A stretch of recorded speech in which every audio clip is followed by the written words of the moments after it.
podcast yang kedua. Oh. Yeay. Sebelum itu saya Dul, terus Aku Aida. Saya Fevi. Aku Fitri. Zahra. oke. Soal artikel yang ramai dibaca di mubadlah.id. Nah, salah satunya adalah yang pertama itu soal isu menstruasi, lalu isu perempuan yang menguasai bulan Ramadan, lalu yang ketiga soal Itu kasus Riau.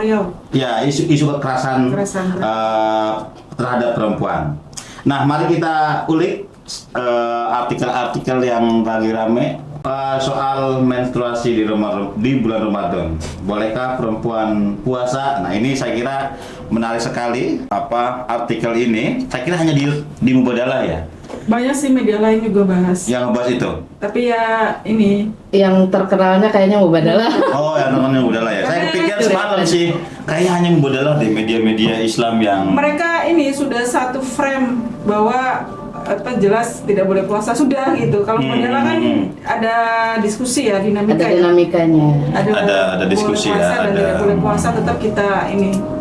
Oke, kira-kira apa sih yang rame di Instagram gitu, Pit? Soal konten ini, Konten perempuan haid boleh puasa. Saya kira makin rame terus setiap tahun ya. Sebetulnya kan kalau di Mubadalah tuh kalau kontennya baru 2 kali sebetulnya. Oh. Di bulan puasa itu. Maksudnya yang langsung dijadiin konten ya. Tahun berapa ya itu? Terus 2021. baru ya, terus setelah itu kita paling update di IG story biasanya. Kita perbaruinya di IG story, lalu tulisan-tulisannya kita posting ulang juga di IG story. Lalu kemarin baru kita bikin konten lagi, nyoba lagi. Ternyata masih ramai Masih ramai gitu. juga. Tapi kalau yang sebelumnya kan kita fokus di pokoknya ada alasan kenapa perempuan haid boleh puasa. Nah, kalau yang konten yang kemarin itu kita ada pembahasannya itu kayak lebih 2 hal. Satu, perempuan itu menstruasi itu bukan kotor gitu. Perempuan yang lagi menstruasi itu Oke. bukan kotor. Lalu yang kedua juga karena itu bukan kotor gitu ya, bukan sesuatu yang najis gitu ya. Itu ada kaitannya juga boleh dong gitu kalau misalnya merasa kuat itu boleh puasa gitu. Dan tetapi melihat responnya itu masih fokus di perempuan boleh puasanya itu, boleh perempuan haid boleh puasanya gitu. Dan selalu rame itu karena yang merespon itu selalu laki-laki yang satu, yang itu sebetulnya nggak mengalami menstruasi, tetapi Menjadi kayak, merasa penting sok- banget sok pikir gitu ya. merasa penting banget harus meluruskan Oke, itu oke. gitu. Nah, mungkin teman-teman yang lain yang karena di media sosial juga kan ada Mbak Fevi, ada Mbak Aida juga yang sama-sama ikut Interaksi. ikut interaksi dan ikut melihat dinamika itu. Oke. Gitu. Pep gimana, Pep? Pandangan agama deh. Ya, terutama fikihnya ya. Kenapa? Oke, sebenarnya kan kita mengangkat isu itu lagi karena pengen mengangkat kesadaran bahwa sepertinya memang fikih menstruasi itu haruslah dibuat oleh perempuan juga gitu kan, minimal karena kan yang sudah ada, apalagi kalau kita melihat zamannya Imam Syafi'i aja, beliau itu juga menggunakan istiqror apa namanya? Istimbatah Apa bahasanya tuh saya lupa. Yang Istiqror. Jadi bertanya, ya. Ya riset lagi. Iya, riset perempuan, asesmen kepada perempuan masa itu gitu kan. It's mean berarti emang dari zamannya Imam Syafi'i sendiri, beliau itu juga melakukan riset kepada perempuan-perempuan di sekitarnya terkait dengan kebiasaan menstruasi. Nah, itu kan yang kemudian di konten berikutnya setelah kita raising isu itu, lalu kita membuat lagi kayaknya emang udah waktunya deh gitu perempuan itu membuat ataupun juga menyusun fikih menstruasi sendiri based on pengalamannya dan juga based dari kedokteran gitu kan. Karena kan memang kalau kita ngomongin ini ya sampai sejauh ini sependek pengetahuan saya, perempuan kalau mengalami menstruasi itu ketika dia menstruasi yang dia pikirkan adalah fikihnya dulu. Padahal secara logika menstruasi itu kan tentang tubuh. tentang tubuh, tentang kesehatan, tentang biologis gitu kan. Kalau ada kelainan, kenapa yang dipikirkan adalah ini darah haid atau istihadah. Padahal kalau dilihat dari maknanya sendiri, istihadah itu kan di fikih itu kan darah yang dalam tanda kutip darah sakit. Kemudian darah penyakit gitu kan. Kemudian kan sebetulnya kalau kita langsung logisnya, saya sakit apa kalau keluar darah? Ya kan? Kenapa langsung fokusnya hanya pada ini istihadah, nanti sholat yang darah ini, sakit, darah penyakit, kemudian darah kotor, darah haid dianggap darah Padahal ada kotor. penyebabnya ya. Penyebabnya, dan itu kan harusnya dikonsultasikan di medis. Dan pengaturannya orang-orang perempuan gitu kan, karena kita masih memegang banyak perempuan, terutama pesantren masih megang pada fikih menstruasi itu akhirnya perempuan itu lebih fokusnya pada ya tadi ini kalau darahnya lebih dari 15 hari berarti istihadah dan sebagainya, lupa bahwa perlu juga untuk cek ke kesehatan ke dokter gitu. Sip. Aida, gimana Aida? Iya, kalau Mbak Aida yang bikin konten sebetulnya. Iya, sebenarnya bikin kontennya aku rada takut-takut. Ada namanya Mbak. Iya, soalnya kan dulu pernah rame kan. Jadi aku berusaha memframing sedemikian rupa agar ini nggak terlalu konfrontatif gitu ya. Jadi kadang ini sebenarnya dari tulisan satu orang penulis, Kak Ainun Nazifa, tapi aku ngambil dari tulisan Pak Fakih yang tahun 2022 juga. Maksudnya aku itu ya. memvalidasi dari tulisan Pak Fakih. Nah, sebenarnya interaksinya lumayan beragam ya. Kayak ada juga yang pada nyanyi, jadi gimana Min? Ini jadi perempuan haid boleh puasa kah? Katanya kayak gitu. Kalau puasa sebenarnya nggak perlu kodo misalnya kayak gitu. Maksudku di tulisan ini juga aku nggak cek call to actionnya itu aku nggak secara eksplisit untuk bilang kalau perempuan haid boleh puasa, karena itu secara tidak langsung kita memunculkan satu fatwa kan yang ulama aja tuh sebenarnya nggak masih banyak. Bahkan di tulisan Pak Fakih, Pak Fakih tuh bilang kalau dari semua hukum Islam hanya haid yang mayoritas ulama itu bilang kalau perempuan nggak boleh puasa, hampir seluruhnya. Kemudian muncul salah satu orang, dia tuh dulu pernah jadi wakil mufti, kalau nggak mufti ya istilahnya, dari Turki, namanya Profesor Bayandir gitu ya. Nah dia tuh sebenarnya logika yang dia kasih juga menurutku lumayan progresif gitu ya. Dia ngasih dalilnya dan beberapa hadis yang beberapa dasar hadis gitu ya, kalau ternyata yang membatalkan puasa itu, kalau misalkan di Al-Quran contohnya yang membatalkan puasa itu hanya makan dan berhubungan intim gitu, nggak ada haid di situ. Nah, kenapa aku bilang lumayan progresif? Karena sepengalaman aku, biasanya perempuan-perempuan itu ada yang puasa, dia udah puasa nih, puasa seharian penuh, tapi menjelang buka tuh kadang haid muncul gitu Bang. 5 menit lagi. Iya, dan kebanyakan perempuan itu merasa, oh kalau kayak gitu kita batal dong, berarti kita harus puasa ulang. Nah, jadi haid itu datanya pas mau buka puasa. Iya, ada rata-rata. Iya. Jam rawan lah. Jam rawan ya. Bahkan di hari pertama. Jadi menjengkelkan gitu ya perasaannya ya. Di hari pertama pun aku kan puasa, terus setengah 3 itu haid keluar gitu. Akhirnya aku makan karena aku kan belum bikin konten ini. Nah setelah bikin konten ini, kenapa pas hari pertama aku nggak lanjut puasa aja gitu, nggak usah lanjut tuh. Iya. Ya karena otaknya kalau haid ya pasti boleh gitu ya. Maksud Pasti aku ini tuh sebenarnya lumayan menjawab keresahan itu sih. Kalau misalkan kalian masih sanggup, ya udah lanjut aja, nggak apa-apa. Itu udah dihitung. Itu udah dihitung untuk nggak bayar kode. Kecuali hari kedua kan biasa perempuan tuh ada sakitnya, ada lemesnya, ya itu nggak apa-apa makan gitu. Makanya ada juga yang nanya sih. Jadi gimana Min? Misal saya hari pertama sampai hari keempat saya sakit, nggak berdaya. Hari ketiga saya udah lumayan mampu nih. Apakah saya boleh puasa gitu? Sebenarnya di situ tuh di akhir call to actionnya aku juga nulis kayak biar nggak salah paham, teman-teman baca sendiri tulisan di Mubadalah, karena itu ada jelas banget kayak tulisan Pak Fakih, tulisan Kiai Haji, tulisan Pak Nakhoi itu juga ada, dan itu lumayan jelas. Maksudnya ini biar teman-teman tuh menyimpulkan sendiri apakah sanggup untuk berpuasa di hari keempat atau tidak. Kalau aku pribadi sih kayaknya untuk ke depan aku akan puasa aja ya untuk hari-hari. Tapi juga lihat kondisi yang haid kali ya. Ada juga tuh yang PMS yang sampai nggak berdaya apapun begitu. Tapi ada juga yang haid tapi ya biasa aja gitu, enjoy. Nah ini paling soal itunya ya. Jadi kembali ke pengalaman perempuan. perempuannya. Kembali ke begitu. tubuh Tubuh masing-masing. masing-masing. Oke, Mbak Zara, gimana soal pengalaman puasa ketika menstruasi? Apakah enjoy aja gitu? Ya kalau aku sih emang agak parah ya kalau menstruasi PMS. Ya pasti milih nggak puasa. Tadi kecuali tadi pernah di tahun kemarin itu ya jam 5 itu. Aduh, Kalau dikit lah ditanya ya Mbak ya. Jam 5 Nggak usah dihitung, Mbak. kamar mandi. Loh, kok tapi tetap lanjut. Jadi Ya, biar ya, nggak ya. dihitung ini tetap Auto. puasa. lumayan Oke. 1 hari Mbak. Iya, iya, iya. Pengalaman pengetahuan itu tahu setelah ya baca di website Mubadalah, Oke. terus banyak berinteraksi juga dengan Ya, ya, ya. dengan teman-teman di Mubadalah. Teman-teman yang belum tahu soal perempuan haid boleh puasa, silahkan baca aja di mubadalah.id ya. Ini seru banget. Katanya lumayan bisa meringankan perasaan ya ketika haid sore-sore tiba-tiba datang gitu. Nah ini teman-teman lanjut aja lah kira-kira begitu. Baca aja langsung di mubadalah. Di Instagram sampai 80 itu ya komentar dan komentar. 2000. Jangkauannya udah hampir 53.000 Oke, oke.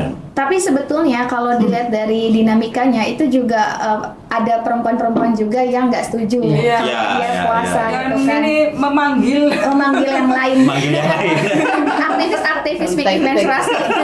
Aktivis-aktivis ibunya Tapi memang ini menarik ya, baru kali inilah ya, akhirnya mubadalah mengawali soal pilihan. Iya. Iya. Pilihan orang haid boleh puasa atau tidak begitu. Hanya mubadalah. Tangan dong. Nah, Ya, soalnya nih Bang ya, ini ya, kadang itu kan banyak hal sebenarnya di fikih itu kan berkembang. Iya, Misalnya iya, isu berkembang. muamalah, Pasti isu yang berkembang lain ya. itu berkembang. Tetapi satu hal yang sulit banget ya, kalau misalkan sulit banget dikembangkan adalah isu-isu yang terkait dengan perempuan. Karena ini kaitannya dengan juga budaya dalam tanda kutip ya, patriarki yang ada yang mengatur perempuan, Ya, ya, sehingga ya. kadang perempuan sendiri itu juga secara tidak sadar gak merasa itu diatur ya, itu emang sudah kudunya Iya, gitu, enggak- sudah enggak seharusnya merasa begitu diatur, gitu kan. atau juga terasa nyaman dengan posisi. Makanya kan kemudian kalau kita melihat narasi-narasi keagamaan juga itu berkaitan dengan the ways women know. Jadi Apa kayak itu artinya? cara perempuan mengetahui Bang, cara Oh, cara perempuan perempuan mengetahui mengetahui. gitu kan. Oh. Ada orang yang memang pengetahuannya tuh subjektif, ada yang pengetahuannya dia udah pengetahuan yang struktur, artinya sudah bisa menentukan atau beristihad untuk pengalamannya sendiri. Ya, Tapi ya, ada ya. juga yang masih nyaman dengan ya udah istihad Taklid lah. taklid dengan Ya, istihad orang lain. Soal pengetahuan Ya, perempuannya itu aja. makanya ada orang yang udah itu udah ada fikih menstruasinya, aku mau pakai ini aja. Tapi ada juga orang yang mulai beristihad dengan pengalamannya sendiri. Ya itu pilihan aja berarti ya, pilihan soal Beragama. beragama dengan gembira lah kira-kira begitu. Oke, Sadar. selanjutnya tinggal baca di mubadalah.id aja. Ini ada banyak pilihan yang ditulis oleh Kang Fakih, lalu Cak Imam Nawawi, dan siapa lagi? Ainun Nazifah. Ainun Nazifah. Belakangnya ada tinggal 8 tulisan kayaknya yang Mau Soleh Sofer juga Kak Soleh Iya, Sofer. ke Soleh Oh, Sofer ada 8 ada tulisan ya? Sampai 2, malah 2 part. kayaknya menarik tuh dibukukan aja tuh di mezanin gitu. Ya gitu. Dibikin zin. Zin, mezanin.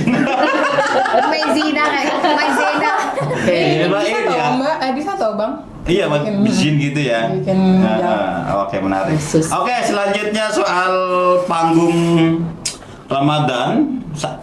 Kali ini berseliweran di media sosial, perempuan tampil untuk mengisi tausiah, tadarus, ngaji kitab, ngaji apalagi. Itu gimana Mbak Zara? Menurutku ada Keren. peran KUPI untuk Oke. KUPI itu kan satu rekognisi ya, rekognisi ulama perempuan, pengakuan ya. Oke. Yang kedua, KUPI yang kedua itu kan meneguhkan otoritas ulama perempuan, dan sepertinya visi dan misi KUPI itu berhasil. Semakin Oke. kesini semakin banyak ulama perempuan yang akhirnya percaya diri ya untuk bisa tampil di tampil ya. panggung, terutama selama Ramadan ini menjadi momentum perempuan untuk katakanlah unjuk gigi ya, maksudnya untuk tampil. Dan ini loh perempuan, ulama perempuan juga bisa mengaji turos sama seperti ulama laki-laki. Di samping itu juga media mendukung Iya. itu ya. Tapi ya saya kira ini berkat KUPI, perempuan-perempuan yang ada di sudut desa manapun yang jauh dari akar perkotaan mulai tampil dari untuk memberikan sharing pengetahuannya ke publik lewat media sosial. Ini gimana kalau di media sosial? Kalau di media sosial, soalnya ya kontennya sebetulnya kan Mbak Pepi yang bikin. Tapi kalau di Mubadalah sendiri itu karena kan setiap tahun kita ada player tentang ngaji Ramadan yang itu isinya selalu perempuan gitu, selalu ulama-ulama perempuan, dan itu banyak yang merespon baik karena memang itu selama ini kan player itu biasanya tampilannya laki-laki full gitu seluruhnya, apalagi di bulan-bulan Ramadan gitu, di bulan-bulan di bulan-bulan khas Ramadan tuh biasanya player-player laki-laki, terutama misalnya kultum lah, ngaji lah apa gitu. Nah sekarang justru di Mubadalah karena kayaknya yang sering bikin player awal-awal ya, yang bikin sering player isinya perempuan semua tuh ya jaringan-jaringan kopi, salah satunya Mubadalah gitu, dan itu banyak positifnya gitu kalau lihat di soal konten itu. Dan mungkin ada konten satunya tentang bagaimana kultum itu ya harusnya mimbar-mimbar Ramadan tuh lebih banyak diberikan kepada perempuan, karena kan perempuan juga punya kekhasannya, karena nah itu paling di praktek di lapangan, di tempat ibadah ya, tempat ibadah itu masih banyak laki-laki ya, biasanya laki-laki gitu. Nah mungkin bisa ke teman-teman yang lain yang juga ikut meramaikan itu. Iya, sebetulnya dan yang paling menarik sih ya, emang rekognisinya kan udah dari lama dan emang kita sudah melakukan, tapi yang menurut saya yang menarik di tahun ini itu kultumnya perempuan bukan hanya untuk audiens perempuan, tapi juga audiensnya laki-laki. Tidak ada laki-laki dan perempuan maksudnya. Artinya perempuan. Beneran kayak di misalkan di UGM dan di UIN itu kan memang ya kultumnya beneran di audiens umum gitu, laki-laki dan perempuan ketika sholat gitu. Itu kan jarang ditemukan di negara Islam manapun, Bang. Karena kan saya kalau negara Islam lain ya perempuan aja. Bahkan dia untuk di Sri Lanka itu untuk membuat perempuan jamaah dan kemudian punya Jumat prayer sendiri jamaah itu susah sekali tempatnya. Dia benar kayak hanya bisa di rumah, di ruangan kecil gitu kan, lalu dia bikin kajian, dan itu sesama perempuan aja itu susah. Itu ternyata dan mereka teman-teman muslim di Middle East ataupun juga di Asia Tengah dan sebagainya, mereka mengakui bahwa Indonesia itu udah progresif sekali untuk urusan rekognisi ulama perempuan dan juga perempuan berbicara di depan panggung, karena mereka tuh masih sulit sekali untuk itu. Makanya sebenarnya itu juga bagian dari kekuatan KUPI, bagian kekuatan dari Indonesia sendiri ngomongnya terkait dengan isu-isu perempuan dan juga memanggungkan perempuan itu lebih terdepan lah ya dibandingkan negara-negara di Middle East gitu, negara Islam di Middle East. Gimana ya menurutmu? Bentar, Majara. Gimana menurutmu? Kalau aku sih sebenarnya aku belum banyak baca soal itu, cuman menurutku ya ini lumayan progresif ya, apalagi untuk beberapa tahun belakang KUPI lumayan mengadvokasi ini ya, kayak menjaring ulama-ulama perempuan supaya tampil gitu dan berani ngomong kalau dia tuh sebenarnya bisa jadi ulama. Karena kan sejauh pengalaman kita semua kan ya ulama itu ya laki-laki gitu, bahkan jadi guyon gitu ya, kok ulama kok perempuan ya, emang kenapa? Sekarang sudah hampir tidak mendengar kata itu. Jadi menurutku ya bagus sih, artinya sedikit demi sedikit orang tuh mulai awam gitu dengan istilah-istilah bahwa ada ulama-ulama perempuan yang mulai muncul, mulai tampil, mulai berani gitu. Oke, gimana Majara? Ya intinya sih kita berhasil merebut ruang otoritas itu. Ya keberhasilan pelatihan di KUP Fahmina, PUP Rahima, juga jaringan-jaringan lembaga-lembaga penyangga KUPI itu juga menjadi faktor penentu ya dengan maraknya panggung ulama perempuan di bulan Ramadan gitu. Menarik ya. Tapi sebetulnya ya menurut aku sependek pengetahuanku, pengamatanku itu memang kita baru masih di layar di kampus gitu loh, kayak di ruang-ruang yang memang ini, tapi di akar rumput itu masih ada gap ini, segregasi. Iya, karena kalau bahkan di musola-musola kecil itu masih banyak pertentangan perempuan maju di podium itu. Iya, bahkan tempat ibadah perempuan harus nomor 2. Saya sempat protes tuh. Sempat protes ke DKM. Saya waktu Ramadan tahun ini, nanti perempuan di sana ya, saya bilang kasihan sekali perempuan ya, ibadah aja nomor 2 gitu. di ujung, di pojok, dan sedikit ya.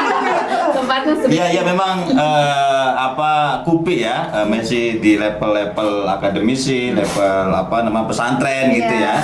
Tapi ke bawahnya masih ya, banyak tantangan, masih ada tantangan. Iya masih tantangan lah, PR lah ya, PR. Karena Kupi juga masih seumur Jagung.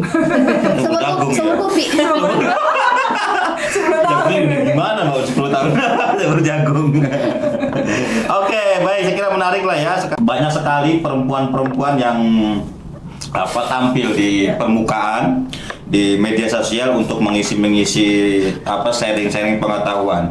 Saya sangat terasa sekali misalnya meskipun sedikit yang menonton, tapi setidaknya mereka sudah berupaya sharing pengetahuan lah. Dan upaya-upaya perempuan untuk sederajat dengan laki-laki, artinya setara begitu di Indonesia, khususnya di Indonesia lah ya, itu sudah sudah mendapat pengakuan lah, sudah terrekognisi kira-kira begitu. Ada ruangnya ya. Ada ruangnya gitu. Dan jarang sekali misalnya ulama-ulama yang laki-lakinya protes, sekarang kita nyaris tidak mendengar. Ya. Nyaris tidak mendengar soal suara protes gitu ya. Oke, selanjutnya soal isu kekerasan terhadap perempuan di UIN Riau. Ada apa ini UIN Riau? Pas ini momennya Women March ini. Oke, soal obsessive love disorder apa tuh? Itu kan tulisannya. Obsessive love disorder antara ketulusan emosional dan ancaman psikososial. Ini tulisannya di Mubadlah ya. Lalu soal stop narasi bukan hanya membela pelaku tapi menyalahkan korban dan mendukung femisida. Seperti apa ini?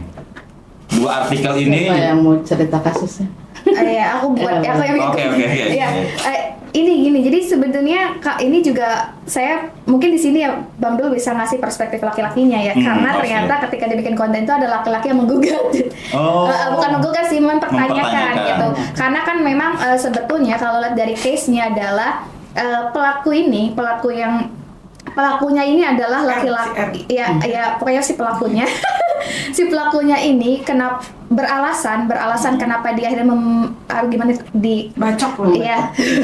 Melakukan kekerasan terhadap perempuannya ini karena merasa tidak diberi kepastian, diselingkuhin, di ghosting gitu lah. Jadi ada kekerasan emosional di situ. Jadi dia merasa seperti itu. Awalnya kan memang semua orang mengecam pelaku. Nah, selang beberapa hari, sekitar 3 harian, si pelaku ini bikin konten lah tuh di TikTok. Dia bercerita kaitannya dengan, jadi kayak dia tuh punya dokumentasi video dan foto bersama si perempuannya ini. Emang udah dalam tanda kutip udah pacaran, udah relasinya intim banget gitu loh. Tapi emang gak dikasih kepastian. Akhirnya dia kecewa gitu kan. Dia kecewa dan melakukanlah itu. Dan itu akhirnya di kolom komentar yang di TikTok itu menormalisasi, oh ternyata sama-sama pemain gitu loh komentarnya. Jadi kayak narasi komentarnya itu ya emang ya perempuannya salah gitu loh. Dia mempermainkan perasaan laki-laki gitu kan, menggantung itu. Dan itu jadinya yang tadinya mendukung korban akhirnya semuanya menormalisasi perilakunya pelaku gitu loh, Bang. Nah, ini mungkin kalau dari perspektif korban tentu ya, ini berbicara perspektif korban dulu. Kalau perspektif korban kan ya apapun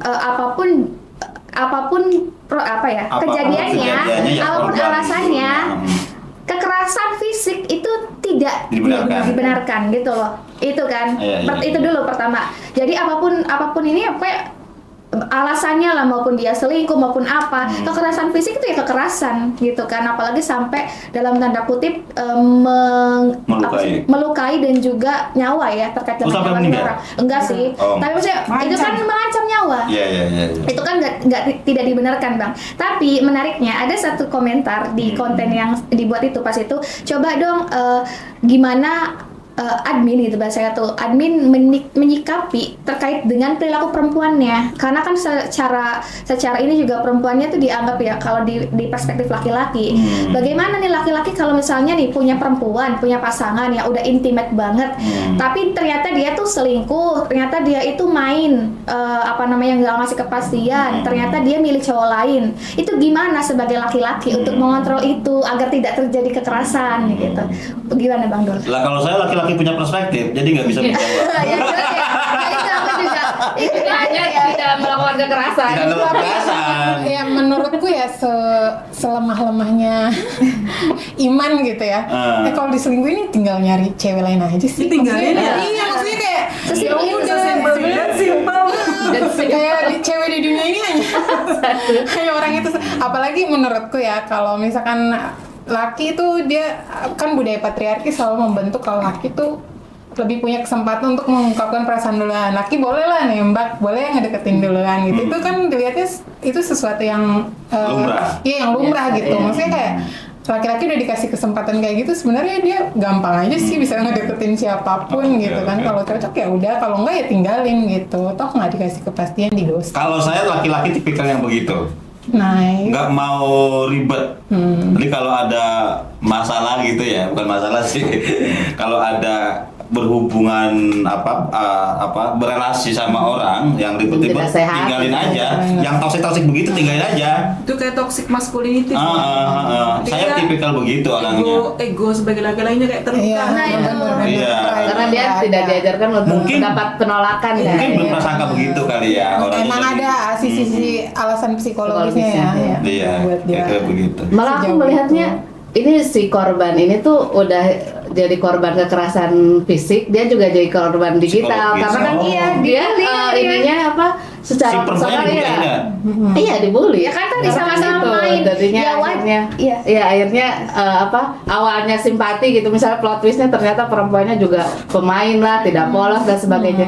Dia jadi berlapis gitu ininya. Iya betul. Jadi Itu. mengalami kekerasannya berlapis menurut. Makanya menurut aku pas itu kan saya bilang ini memang kalau mau di counter lagi harus laki-laki yang bicara bagaimana laki-laki ini mengontrol emosinya ketika menghadapi masalah-masalah Menghadapi itu. situasi seperti Ya, itu iya, ya. jadi kan kayak gimana sih kayak laki-laki itu mengontrol toxic masculinity-nya ketika tercedera itu pertanyaannya. Iya. Itu mungkin Bang Dul bisa kasih tip kepada orang Ketika ego laki-laki terluka. Iya, saya gitu. tadi Kalau ketika ada- saya terluka dulu saya pergi gitu aja. ya kan? Kalau Iya. suamiku lebih milih ngerokok di teras. Ya dia pergi kan begitu pergi gitu, Iya, menghindari, cari tidak masuk sesuatu. dalam situasi pertengkaran lah. Aman lah ya. Saya betul. tipikal orang begitu. Nah mungkin juga banyak orang laki-laki lain yang ini harus selesai nih, ini harus diselesaikan misalnya dengan cara Dengan apapun. kekerasan. Iya, juga begitu. Dan perempuan juga tipikalnya juga ada yang begitu kan. Ketika dalam situasi di relasi gitu, ada yang pergi, ada yang pengen diselesaikan gitu. Saya kira bukan hanya lelaki yang begitu. Iya, betul, Ya, betul. berarti intinya kan adalah sebetulnya itu narasi ini harus digiring lagi apapun solusinya. Tapi Apapun memang pilihannya. situasi soal pemahaman patriarkinya masih kental, akhirnya apapun korbannya perempuan, apapun itu, ya akhirnya perempuan lah yang disalahkan Iya, juga, betul. begitu sih. Tadi kan soal pengetahuan perspektif itu. Nah itu makanya. Mm-mm. Tapi kan memang karena juga mungkin ya orang-orang tuh kadang suka ngiranya ketika perempuan yang berbicara itu kan kayak nuntut aja gitu loh Bang. Tapi makanya kan juga kenapa gerakan feminis juga perlu pengalaman laki-laki itu berbicara. Ya, Karena kan oke. sebetulnya nggak laki-laki dan perempuan sama-sama punya luka, Iya, punya luka apa ya Pak? Luka terhadap patriarki itu sendiri gitu kan kayak Ini gitu. sejarah lah. Iya, Iya. jadi apa namanya? Jadi menurutku untuk membangun kebiasaan orang tuh melihat satu masalah, misal masalahnya ini inti masalahnya sebenarnya kekerasan kan. Iya, Tapi iya. kenapa orang tuh suka banget ngulik-ngulik sesuatu yang sebenarnya nggak jadi fokus utama gitu, dan itu masih jadi PR Iya. kita bersama ya kan, maksudnya kayak Ya, itu kan objeknya itu kan kekerasan itu sebenarnya masalahnya tuh masalahnya itu cuma kekerasan tok gitu Dan sebenarnya kekerasan, fokusnya segala bentuk harusnya. kekerasan itu ya tidak diperbolehkan. Fokusnya ke situ, dan ini kayaknya bakal jadi PR kita masih jadi PR teman-teman Berefleksi. aktivis Betul. kita semua. Ya media juga punya PR sendiri ya, kayak tadi memframing sesuatu tuh kan jadinya Kadang-kadang juga berpengaruh sekali. Media memanas-manasi Iya soal itu. betul. Karena memang mereka Nyari split bisnis berarti ya, nyari kliknya gitu. No viral, no justice. Iya. No viral, no justice, yes. No viral, no cuan lah. Iya kalau FYP, FYP. Biar FYP ya gimana caranya? Memang media yang punya ideologis susah. Ya. Ayo adalah. Follow ya. Oke deh teman-teman, dari 3 isu besar ini bukan ya, apa yang banyak dibaca buku adalah apa kira-kira hikmahnya dari 3 isu yang ramai di adalah soal tadi isu menstruasi, lalu isu perempuan apa bukan isu lah ya, tapi di Ramadan ini perempuan banyak sekali tampil di media sosial. Lalu yang terakhir soal isu kekerasan terhadap perempuan, kasus pembacokan mahasiswa UIN Raden Intan. Aida, gimana apa hikmahnya? menurutku lebih ke relasi kuasa sih. Jadi perempuan itu masih di bawah kontrol orang-orang yang ngerasa dia masih punya kuasa, terutama secara tenaga, secara pemikiran, secara sikap gitu ya. Selama ini kan kita selalu nganggap ya laki-laki yang punya logika, laki-laki yang tenaganya kuat gitu. Nah perempuan tuh masih di bawah kontrol-kontrol itu. Jadi ya akhirnya ya bisa jadi kayak gini.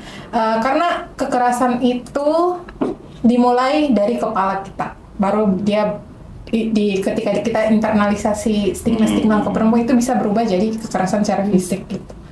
Nah mungkin itu sih Bang. Menurutku aku melihatnya dari 3 permasalahan ini. Di sisi lain perempuan udah dikasih kesempatan tapi kita masih berhadapan dengan stigma-stigma yang belum tuntas. Belum clear. Harapannya gimana ya supaya stigma itu ya setidaknya tidak hilang tapi tetap masih ada kan? Pasti itu kan susah ya hilangnya gitu ya. Benar-benar. Harapannya seperti apa? Ya di sisi lain kita mau belajar, mau open minded ya, karena kita hidup di zaman sekarang bukan hidup di zaman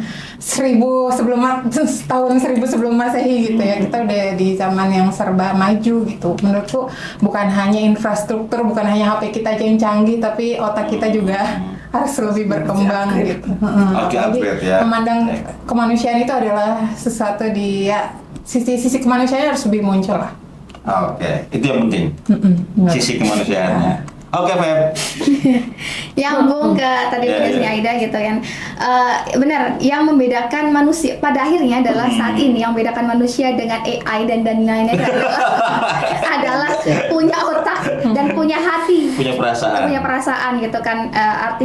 Artinya ya memang artinya kita tuh nggak bisa kemudian ketika melihat sebuah isu ataupun sebuah persoalan di media sosial ataupun di berita itu langsung diterima mentah-mentah gitu. Kita harus beneran dipikir ulang, dirasakan lagi gitu mana yang benar mana yang salah, lalu kemudian kita open mind gitu kan, lebih terbuka terhadap kebaruan isu, terhadap pengetahuan-pengetahuan baru dan lain sebagainya. Itu kita harus open mind juga, nggak kaku.